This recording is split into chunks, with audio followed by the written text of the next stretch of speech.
garoto chegou aqui lá pra tocar o Sabróis. Ele falou que a bicha tá assim quando bate no buraco, com um barulho, assim, com algo estranho.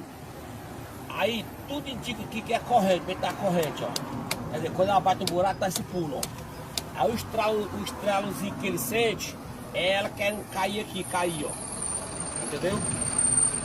Só isso aqui, ó. Então, canal Cabeção da Mamãe, essa é a dica poderosa, galera. Tem que seguir esse canal, tem que se inscrever pra estar por dentro dessas coisas, entendeu?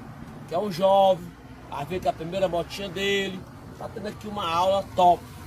Ok, galerinha? Só seguir aí, ó.